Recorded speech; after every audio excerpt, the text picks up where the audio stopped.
ভাইটি ভণ্টিহঁত, আজি মই তোমালোকৰ আগত এটা নৈতিক শিক্ষামূলক খুব ধুনীয়া সাধুকথা ক'ম দেই। সাধুকথাটোৰ নাম হ'ল উপলব্ধি। এতিয়া আৰম্ভ কৰিছোঁ দেই সাধুকথাটো। এসময়ত এখন চহৰত এটা দুখীয়া পৰিয়ালে বাস কৰিছিল। তেওঁলোকৰ ঘৰখনত অকল মাক দেউতাক আৰু নিকি নামৰ এজনী ছোৱালী আছিল।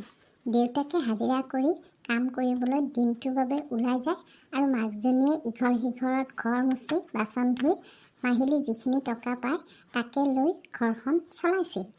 দেউতাকেও যিদিনাখন হাজিৰা পায় সেইদিনাখনে পোৱা টকাখিনিৰে ঘৰখনত থকা যিবিলাক খা খৰচ সেইবিলাকৰ যোৰা টাপলি মাৰিছিল।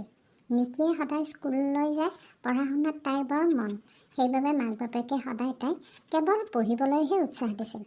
নিকিয়েও পৰীক্ষাবোৰত ভাল ফল দেখুৱাই পঢ়াত আগবাঢ়ি গৈছিল। নিকিয়ে ভৱিষ্যতে এটা ভাল চাকৰি কৰি মাক দেউতাকৰ আশাবোৰ পূৰণ কৰিবলৈ নেৰানেপেৰাকৈ চেষ্টা কৰিছিল।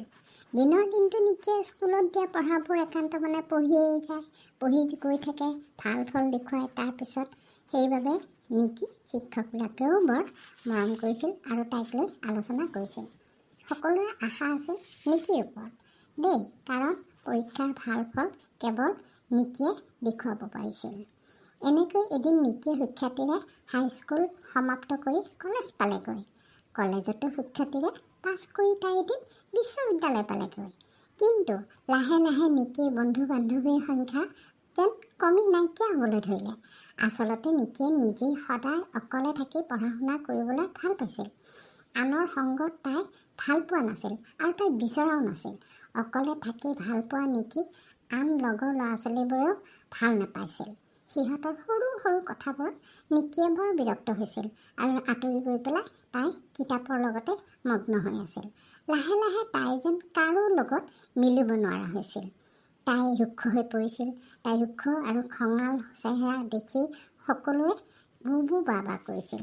তাই ভুলকৈ ভাবিছিল যে তাই পঢ়াত বৰ চোকা বাবে সকলোৱে তাইক হিংসাৰ চকুৰে চায়। আৰু সঁচাকৈ লাহে লাহে তাই একেবাৰে অকলশৰীয়া হৈ পৰিছিল।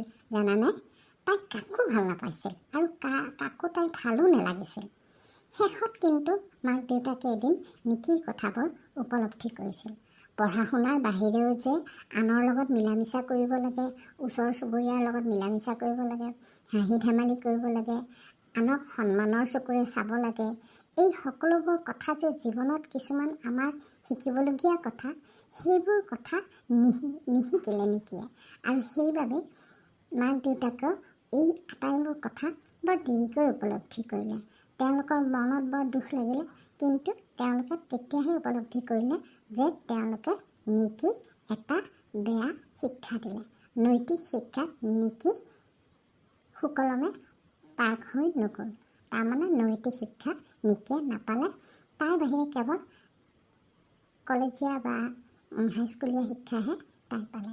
গতিকে এই নৈতিক শিক্ষামূলক গল্পটোৰ দ্বাৰা আমি কি গম পালোঁ যে মানুহে অকল কিতাপৰ পঢ়া শুনাই নহয়, মানুহে জীৱনত সকলো কথা শিকিব লাগে, সকলোৰে লগত হাঁহি মাতি থাকিব লাগে। আৰু এইবোৰ হৈছে কিছুমান আমাৰ খুব অমূল্য জীৱনৰ শিক্ষা।